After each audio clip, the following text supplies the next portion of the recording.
activity or this next tool that I've been using. Now, I don't use it every single day, but the great thing about it is if I decide that morning that I want to use it, it can take me no more than, I don't know, 5 minutes.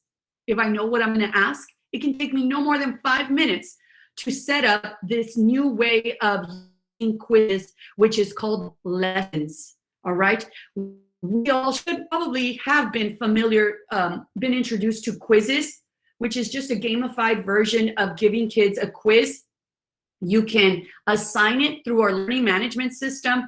You can assign it through Google Classroom, or you can play live with the kids. Now, one of the things that I struggle with personally is that when I do assign it during asynchronous and say, complete this during asynchronous, I know that there's going to be a lot of kids that don't get it done. And I know that it's going to give me a lot of work to be reaching out to those kids and saying, why have you not completed the quizzes? So what I love about lessons is it's very similar to Pear Deck and Nearpod. It's just a different platform, but it breaks up the monotony. If you're constantly using Pear Deck, which is an amazing tool, that's fine. How can we break it up so that the kids get something different?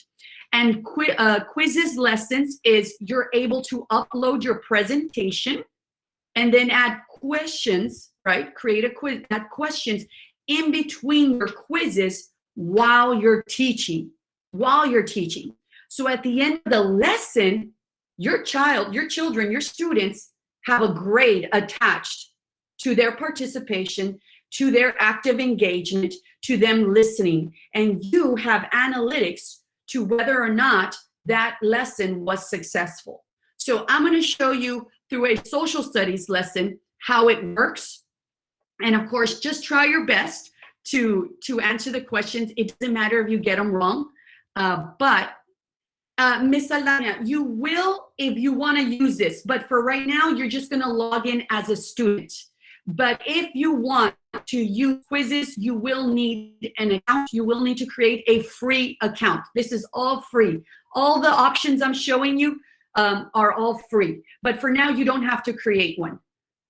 Awesome. Thank you for asking. So I'm going to go to my account, Quizizz.com. And I'm going to wait for it to load. And then I'm going to go to my library, which I've already created my presentation.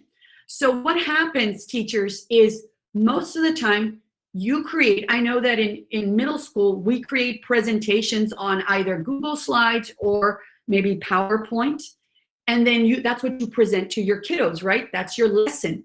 Well, if you're already creating it, it is so easy just to upload it here and add questions in between. So I'm going to, you're probably thinking, oh my God, that's a lot, but I'm going to go to this one. I don't know why it says draft. I might have messed with it with the other session. Finish editing. Give me 1 second. I was messing with it with the other class, hopefully the other training. There we go. So I'm showing you what I would do as an educator if I want to use Quizizz Lessons. I've uploaded the work, and I'll show you how to do that. And then I just click on Start Live Lesson. There's different options you can choose. I keep all of those on. And then I'm going to ask my kids to join.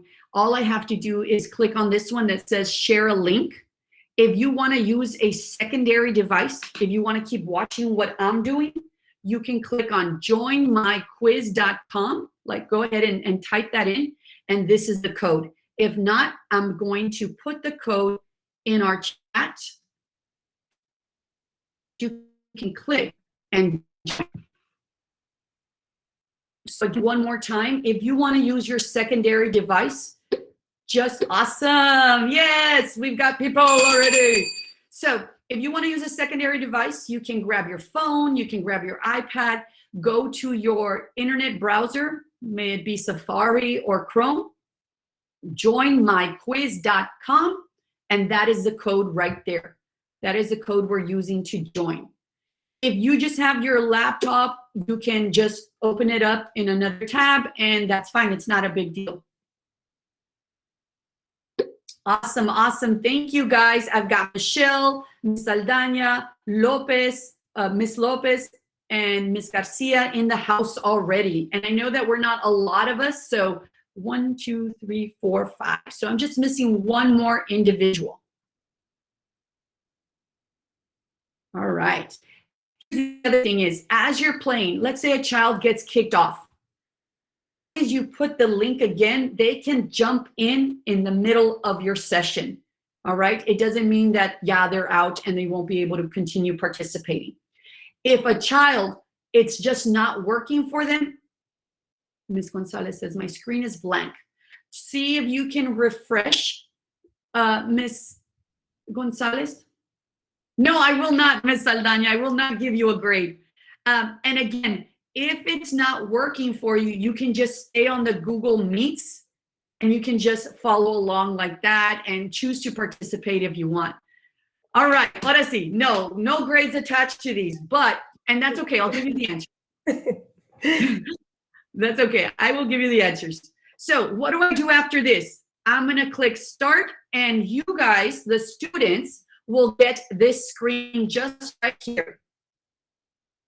And now I'm ready to start teaching my lesson. Very similar, it used Pear Deck, very similar, but super like easier version, easier. It doesn't have a lot of like nicks and knacks like Pear Deck has, which Pear Deck is awesome. Okay, here we go. I start teaching my lesson. Okay, kiddos, content, language, objective. This is what we're doing today. And this is my essential question for today. And then let's get started. And I start teaching, right? And I give instruction. What was the ratification debate? It was anti-federalist versus federalist, right? And I give them instruction. If I'm not mistaken, the next slide is going to ask you a question. Don't worry, I'll give you the answer to the question, all right? Here we go.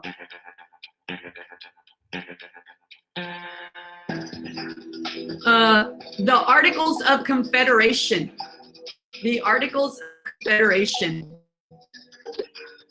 So as you're answering, the teacher, if you'd like to jump over to the tab where the meet is, the teacher is looking at analytics. And once everybody answers, it stops, and so that we can save time, right? Well, the teacher also gets a leaderboard, all right? The teacher also gets a leaderboard, but the students do not. They do not get the leaderboard, but you guys do get to see your rank on the top of your device. The teacher also gets to see who participated.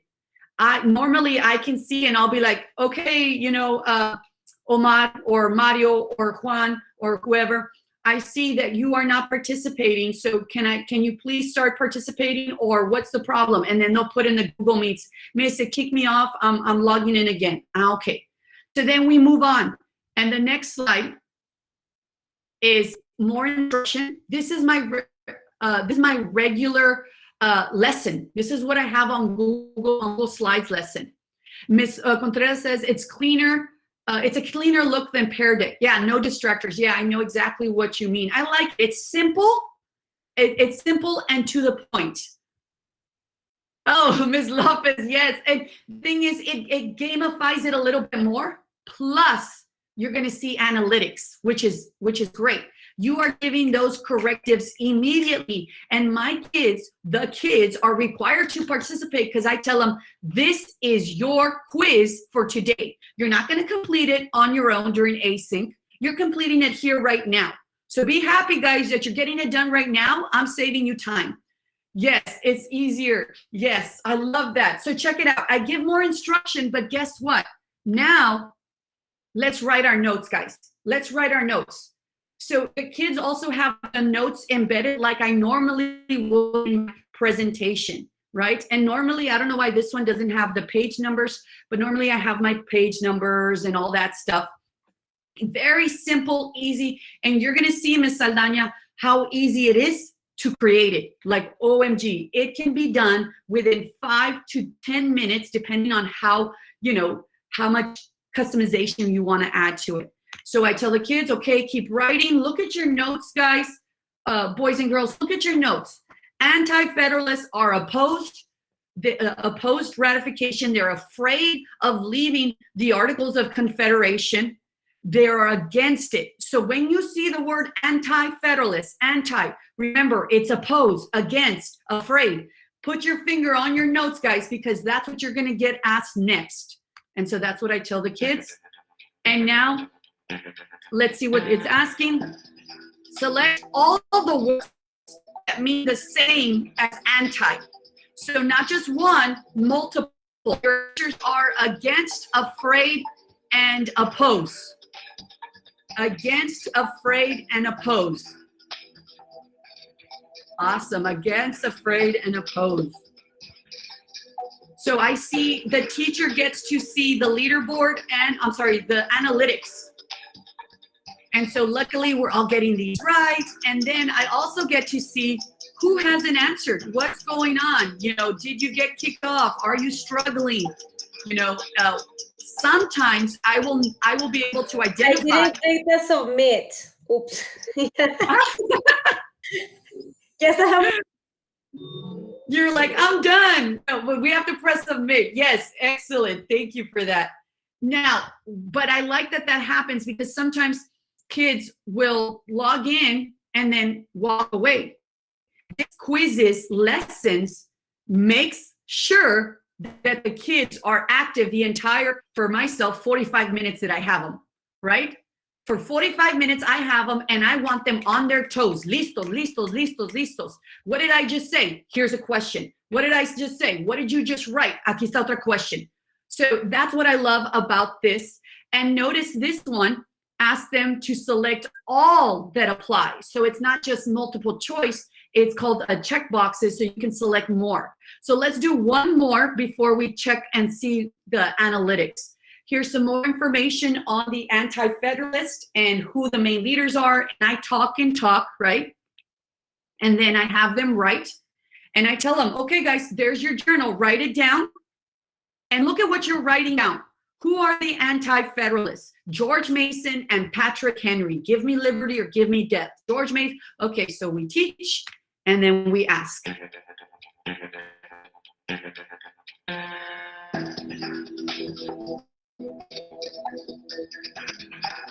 And then the answer is George Mason and Patrick Henry. There we go. So right now we're all getting them right. But of course in my class, well, the students aren't going to get them all right. So what you do right then and there is provide your correctives. Guys, why are we getting this wrong? Check it out. I see what's going on. You might have mistaken this. We just wrote it down on our notes. What's the issue? Yeah, see, we start to provide those correctives that we need immediately, not wait till the end of the week to give that assessment. Yes, Ms. Lopez, exactly. If we've been seeing the new, thank you for bringing that up. I had totally forgotten. If we've been exposed to the new STAR, they're going to have more than one answer. They're going to have to select multiple ones. They're going to have to fill in the blank. And there is a fill in the blank. I don't know if I put it on this one, but there is a fill in the blank. So if you have the kids, ask them, I don't know, something simple for me. What year was the Louisiana Territory purchased? Right? So they put 1803. So all of these are just ways to just keep them practicing that kind of level of questioning. So what I'm going to do next is, that's not the end of my lesson, right? But I'm going to, if you guys do me a favor and you can leave and come back to the Google Meets so that you can see, I'm going to exit this presentation. And now you should be seeing my screen on the Google Meets. And I get a leaderboard, but here's the most important part, which to me, I mean, I'm a nerd, I love data. So here's the data. I get my reports and they all get saved and I get to see how the students do, right? This is the grade. I'll tell the kids how you score today. Well, I'm gonna use it as a quiz grade. So make sure that you guys are actively engaged and listening.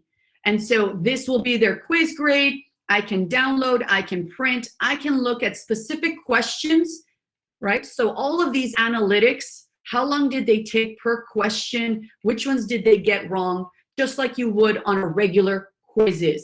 And that is how the Quizizz works, guys. Super, super engaging for our kids.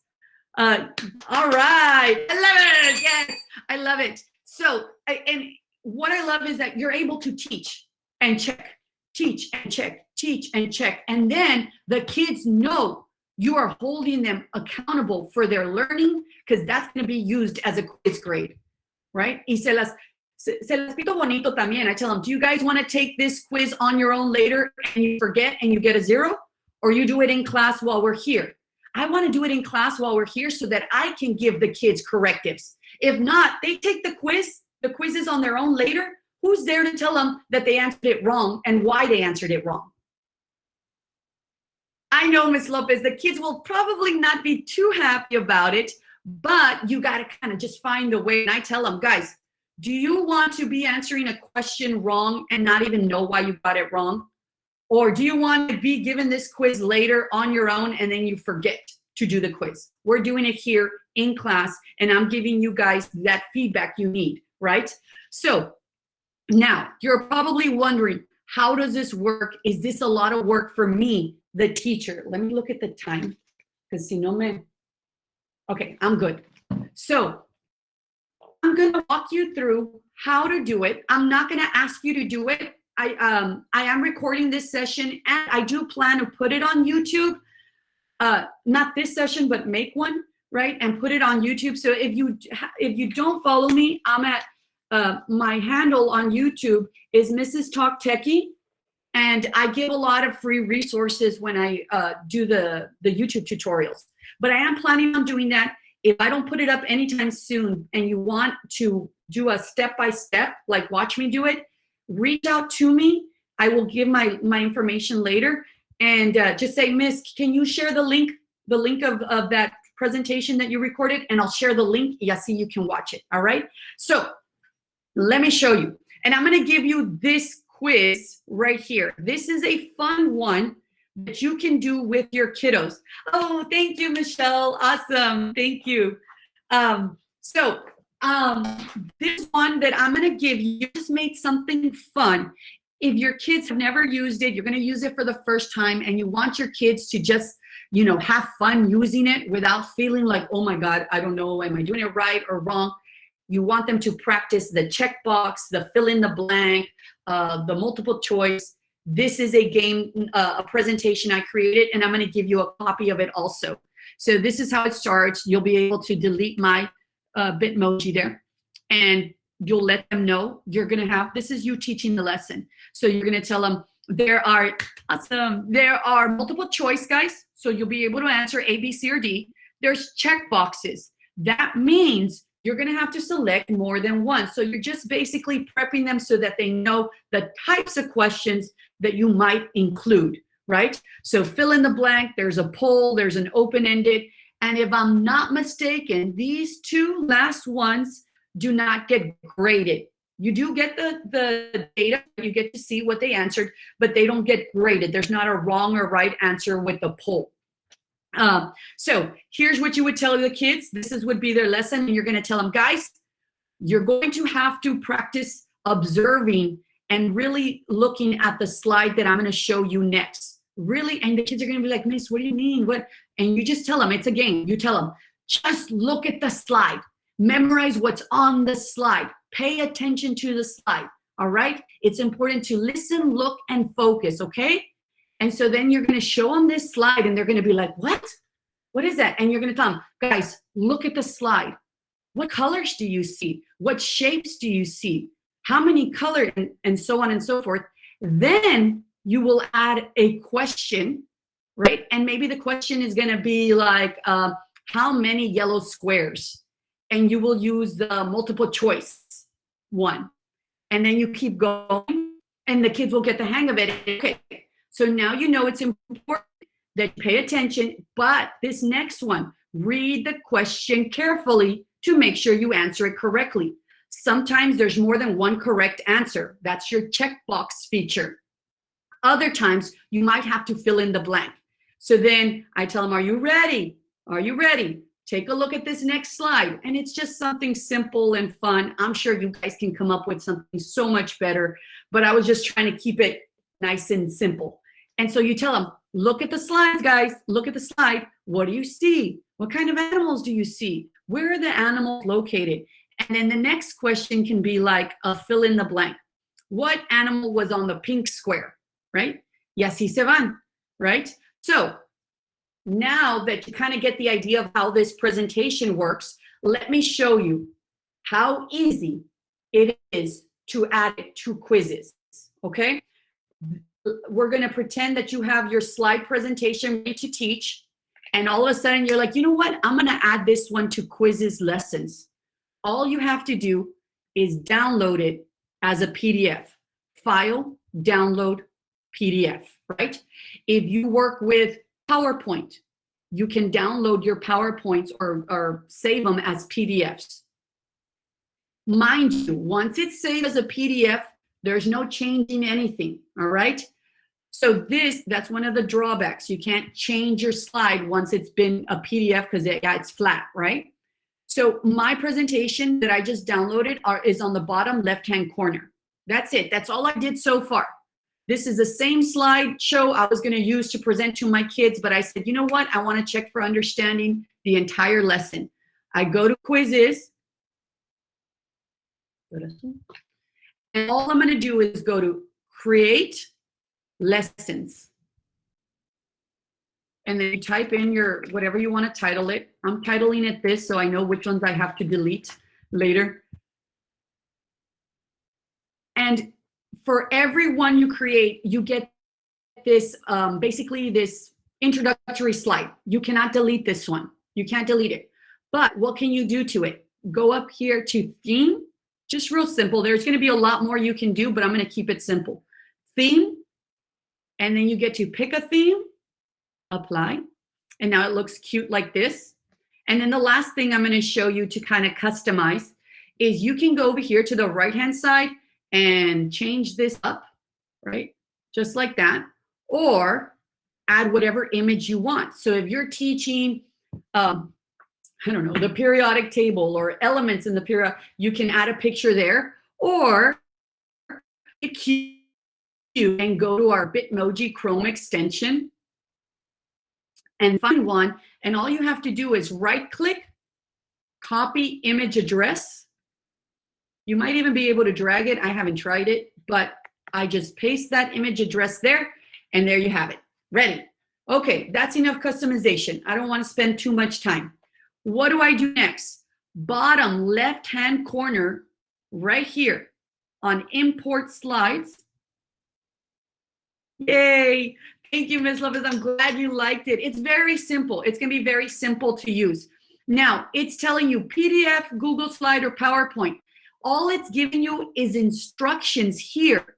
If you forget how to download it as a PDF, it's giving you instructions on how to do that on Google Slides or how to do that on PowerPoint. So, but ultimately, you just need a PDF. So I'm going to go to my PDF on the bottom left corner, and I'm going to just drag it up here. And it's adding all the slides. Let's say there's some slides you don't want or you maybe didn't arrange right. You can rearrange, you can delete here, delete them here. So I'm going to click on import. This is the longest it'll take.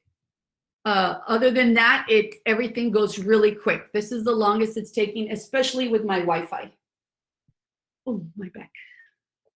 Okay, now that they're there, guys. Oh, Michelle, yes, I'm so glad you liked it. I was nervous. I was like, they might not like it, but it's working for me, and I see the benefits, and the kids enjoy it, and my 8th graders are saying, when are we going to play it again? And I'm afraid, oh, awesome, Ms. Garcia. I'm afraid that it's maybe too kiddie, or they might not like it, or they get bored of it. They love it. And then I start running a record of who's my first place. Right? And they start saying, I was first place yesterday or last week or so on and so forth. Okay. How to add those questions? You find where you're going to add the questions. So I'm going to go to slide 5, and I want to add a question right after this. you're gonna go to add slides. Bottom purple button, on the bottom of that, there's a purple button. And these are the ones you get to add. Multiple choice, checkbox, fill in the blank, poll, open-ended. So let's say I wanna make this one multiple choice. I just go over here to the right, and I'm gonna put how many yellow squares? So we're using the multiple choice, so 1, 2, 3, 4. It automatically saves for you. Let's say your internet goes down, it'll save it as a draft, and you can always pick up where you left off. So here there was 3 yellow squares. You can go and change how many seconds you're giving them. You can add some images also, and then that's it. So to go to your next one, I want to add a question after this. So add slide, I'm going to make it fill in the blank. I want them to type. What animal was on the pink square? And then the answer is dog, just like that, dog. There's alternatives just in case, you know, a different way of typing it or something like that. I hardly use it.